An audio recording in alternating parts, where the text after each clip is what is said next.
Dahil hindi makakalabas yung mga kambing ngayon kasi maulan. Nanguha tayo ng pagkain nila para sa buong maghapon.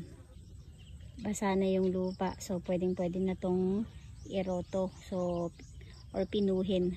Padadaanan na to ng makina para mapino. After nun, pwede na tayo mag-mulching. Gagawa na tayo ng tudling. Makulimlim yung langit. At nasa forecast naman na halos buong linggo talaga uulan eh.